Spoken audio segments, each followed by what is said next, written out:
الحمد للہ رب العالمین والصلاة والسلام على سید المرسلین وعلى آلہ واصحابہ اجمعین. قال اللہ تبارک وتعالی فی کلام المجید والفرقان الحمید. اعوذ باللہ من الشیطان الرجیم. بسم اللہ الرحمن الرحیم. نور علی نور یهدی اللہ لنورہ من یشاء ویضرب اللہ الامثال للناس واللہ بکل شیء علیم. في بيوت أذن الله أن ترفع ويذكر يسبح له فيها بالغدو والآصال رجال لا تلهيهم تجارة ولا بيع عن ذكر الله وإقام الصلاة وإيتاء الزكاة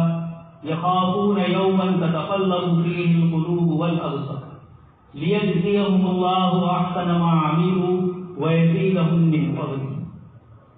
وقال النبي صلى الله عليه وسلم إذا رأيتم الرجل يتعاهد المسجد فأشهدوا له بالإيمان فإن الله تعالى قال إنما يعمر مساجد الله من آمن بالله واليوم الآخر وأقام الصلاة وآتى الزكاة ولم يخش إلا الله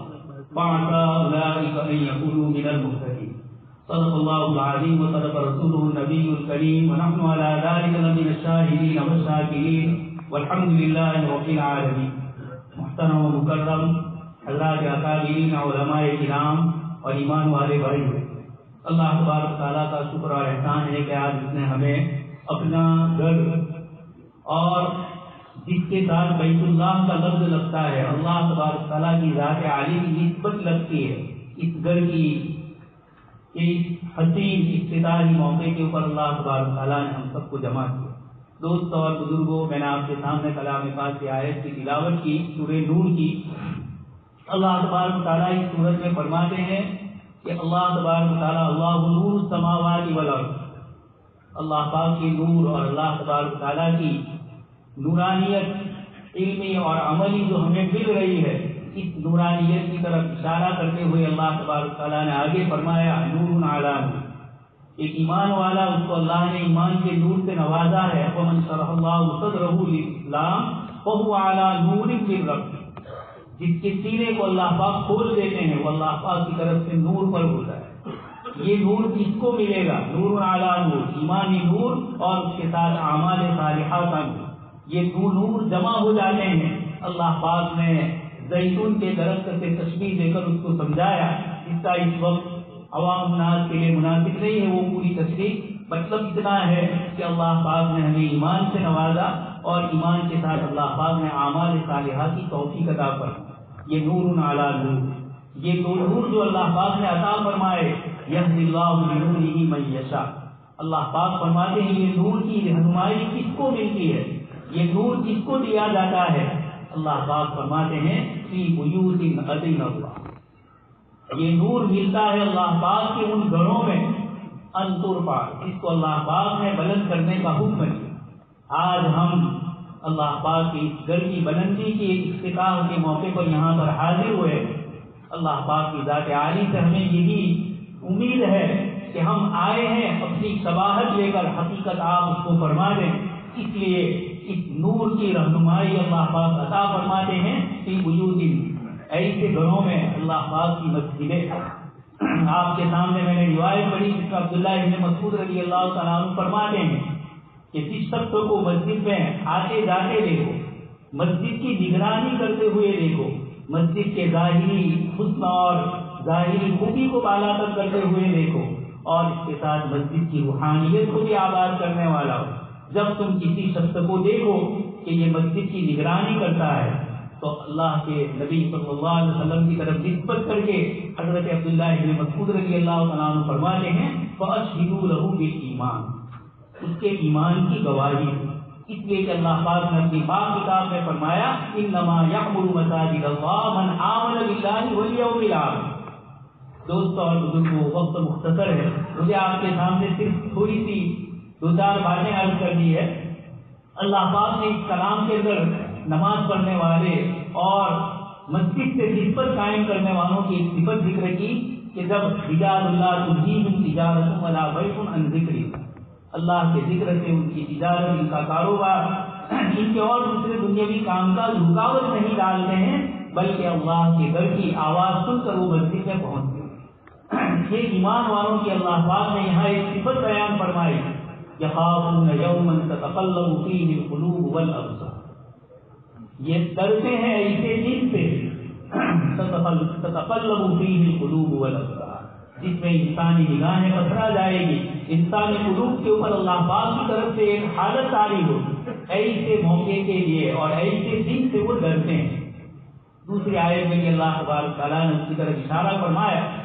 تو ایک تو یہ بتلایا کہ مسجد سے نسبت قائم کرنے والے کی ایک صفت یہ ہے یخافون یوما تتقلب فیہ القلوب والابصار، یومن فرمایا اس دن سے ڈرتے ہیں، ڈر تو اللہ پاک کی ذات عالی سے ہے، لیکن وہ دن بھی جب بندہ اس دن سے ڈرتا ہے تو یقینی بات ہے کہ اللہ پاک کی ذات عالی سے تو اور ڈر پیدا ہو۔ دوسری اسی آیت میں جو ابھی میں نے آپ کے سامنے حضرت عبداللہ ابن مسعود رضی اللہ عنہ کے حوالے سے پڑھی، اس میں یہ فرمایا کہ یہ اللہ پاک کے علاوہ کسی سے ڈرتے نہیں، انما یأمر مساجد اللہ من آمن باللہ والیوم الآخر، ایمان اور آخرت کے ساتھ ان کا ذکر یسبح لہ، تسبیح کے ساتھ یہ وابستہ ہوتے ہیں، اور اسی کے ساتھ ان کے بدن کے اعضاء، ان کا قلب، یہ سارا اللہ تبارک و تعالیٰ کی طرف متوجہ ہوتا ہے، اور ولم یخش الا اللہ، مومن اللہ پاک کی ذات عالی کے علاوہ کسی سے ڈرتا نہیں۔ یہ دو جملے عجیب ہیں، ایک طرف اس کا یخافون یوما تتقلب، مسجد آباد کرنے والا، مسجد سے وابستگی رکھنے والا، یہ ایک معیار قرآن کریم نے ہمیں بتلایا کہ ہم اپنی نماز کو، اپنے ایمان کو، اپنے اعمال کو اس طریقے سے وابستہ کریں کہ جب مسجد میں اللہ اکبر بولتے ہیں کہ اللہ ہی کی ذات سب سے بڑی ہے، اس سے بڑھ کر کوئی نہیں، تو اب مسجد سے باہر نکل کر کے ہماری کیفیت یہ ہو کہ مخلوق سے ڈر گئے، مخلوق کے ڈر سے اللہ پاک کے احکام میں رکاوٹ پیدا ہو۔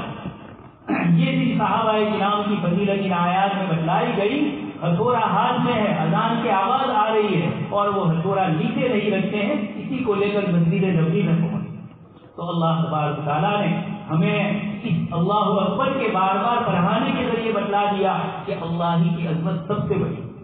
شیخ ابن عبدالسلام رحمۃ اللہ علیہ مقاصد شریعت کے بہت بڑے عالم ہیں، یہ بادشاہ وقت کے پاس پہنچے اور جو فتویٰ دیا وہ بادشاہ کی مرضی اور منشا کے خلاف، لیکن آپ نے وہ فتویٰ دیا، لوگوں نے آپ سے پوچھا کہ آپ جانتے تھے کہ یہ ظالم اور ظالم بادشاہ ہے، اور پھر بھی آپ نے یہ کہا،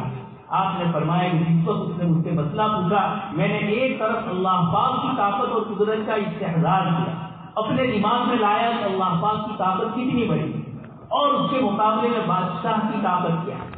یہ مجھے کتنا دنیاوی یا دینی نقصان پہنچا سکتا ہے، اور اگر اس کی مان لی اور اللہ کی نہیں مانی تو اللہ پاک کی طرف سے میرے اوپر جو عذاب آ سکتا ہے وہ جس طرح قادر ہے اس کی قدرت اور اس کی قوت کے مقابلے میں نے یہ دیکھا کہ بادشاہ میرے سامنے ایک کتے کا پلا ہے، کرکریا جس کو گجراتی میں بولتے ہیں، اس کی یہ ہے۔ دوستوں اور بزرگوں، یہ کیوں کیفیت پیدا ہوئی؟ اسی اللہ اکبر سے یہ کیفیتیں پیدا ہوئی۔ مجدد البخاری رحمۃ اللہ علیہ فرماتے ہیں کہ ایک طرف تفصیلات انتقالیہ میں ہمیں اللہ اکبر کی آواز لگانے کا کہا ہے، اور جس وقت اللہ پاک سے عین قربت اور عین اللہ پاک سے انتہائی تواضع اور مسلط میں ہم ہوتے ہیں رکوع اور سجدے میں، اس وقت سبحان ربی الاعلیٰ اور سبحان ربی العظیم پڑھایا گیا۔ یہ بتلایا گیا کہ مخلوق ساری عیب والی، وہ کھڑا بھی ہے تو جھکتا بھی ہے، اس کو عروج ہوتا ہے تو اس کو زوال بھی آتا ہے، لیکن اللہ پاک کی ذات عالی وہاں عروج ہی عروج۔ اس لیے سبحان اللہ پڑھا کر بتلایا کہ کبھی اللہ سے نزدیکی اور اللہ سے قرب آدمی کو تکبر کا مبتلا نہ کرے۔ یہ ایک عجیب چیز ہے۔ شیخ سعدی رحمۃ اللہ علیہ تہجد کے لیے اٹھے، بچے تھے، اور آپ کے گھر کے دوسرے افراد تہجد کے لیے نہیں اٹھے۔ آپ نے اپنے والد سے کہا کہ آج کے یہ لوگ بھی اٹھ جاتے۔ آپ کے والد محترم نے فرمایا بیٹا تیرا تہجد کے لیے نہ اٹھنا زیادہ پسندیدہ ہے، اس لیے کہ تو نے ان کو حقیر سمجھا، تو نے ان کو کمتر سمجھا سونے والوں کو۔ ایک نسل کے لیے تیرے دل کے اندر ایک مومن کے متعلق یہ بدگمانی پیدا ہو، بہتر تھا کہ تو تہجد کے لیے۔ تو عبادتیں بھی کبھی آدمی کو اللہ تبارک تعالیٰ سے قرب تو پیدا کرواتی ہے، لیکن اس کے ساتھ ساتھ کبھی مخلوق سے تکبرانہ انداز میں پیش آیا جاتا ہے۔ تو اللہ تبارک تعالیٰ نے یہ سبحان ربی العظیم اور سبحان ربی الاعلیٰ پڑھوا کے ہمیں یہ بتلا دیا کہ میرا کتنا ہی عروج ہو، لیکن بارگاہ رب العزت اللہ پاک کی ذات بے عیب ہے، میں سراپا عیب ہوا ہے۔ اس لیے دوستوں اور بزرگوں، یہ مسجد کا افتتاح یہ ہمیں سبق دیتا ہے کہ ہمیں اللہ سے ڈرنے والی کیفیتیں پیدا کریں، خود بخود اللہ پاک مخلوق کا خوف دل سے نکالے۔ یہ دونوں آیتوں میں ان کی صفت بتلائی، یخافون یومن، یہ ڈرتے ہیں، اور ایک طرف فرمایا ولم یخشعن، دونوں صفات ایک مومن کی اور ایک مسجد سے وابستہ آدمی کی بتلائی گئی۔ یہ اس بات کی دلیل ہے کہ ہم اپنے دلوں کے اندر مسجد میں آ کر اپنا سارا دنیاوی اعتبار کی چیزیں، اپنی علمی اعتبار کا معیار، اپنی صلاحیت اور اپنے فن کو، جتنی چیزیں ہیں ان سب کو ختم کریں۔ انما اوتیتہ علی علم، یہ قانون کا جملہ ہے، اور موسیٰ علیہ السلام کا جملہ ہے کہ کاش کہ میں حضرت خضر تک پہنچوں اور علم حاصل۔ اس لیے اللہ کے نیک اور صالح بندے حضرت موسیٰ علیہ السلام صاحب شریعت ہونے کے باوجود آپ حضرت خضر کے لیے اللہ پاک سے درخواست کرتے ہیں کہ وہاں تک پہنچنے کا کیا راستہ، اور پھر اللہ پاک نے فرمایا کہ میرا ایک بندہ سورہ کہف کی تلاوت ہم سب کرتے ہیں، جمعہ کا دن ہے۔ تو عزیزو دوستو، اللہ پاک نے یہ مسجد کا افتتاح فرمایا۔ یہ مسجد کا اور یہ قرآن کے آیات اور یہ احادیث مبارکہ، مسجد تو اللہ کے رسول صلی اللہ علیہ وسلم کے زمانے میں صرف نماز کے لیے نہیں تھی، اللہ کے نبی صلی اللہ علیہ وسلم کی عدالت بھی قائم ہوئی تھی، مال غنیمت بھی وہیں تقسیم ہوتا تھا، اصحاب صفہ مدرسہ بھی وہیں تھا، اور جتنے بڑے بڑے ہمارے مدارس اسلامی تاریخ میں ہیں، جامعہ ازہر ہو، جامعہ زیتونیہ ہو، قسطنطنیہ ہو، شام ہو، سب جگہ کے اوپر ہمارا دہلی اور احمد آباد شہر کی مسجد ہے، یہ سب بوسی کے ساتھ درس و تدریس بھی وابستہ۔ تو یہ مدرسہ بھی ہے۔ سماجی زندگی میں اونچ نیچ،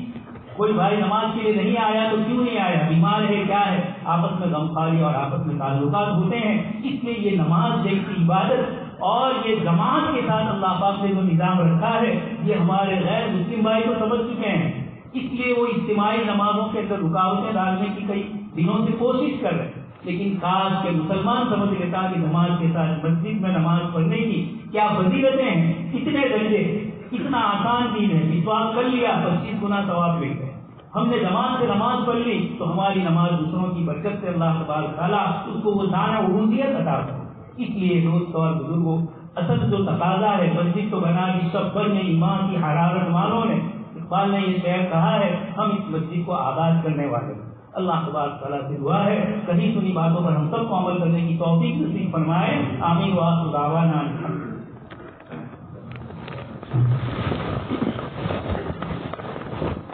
بہت بہت شکریہ، جزاکم اللہ تعالیٰ خیر الجزا۔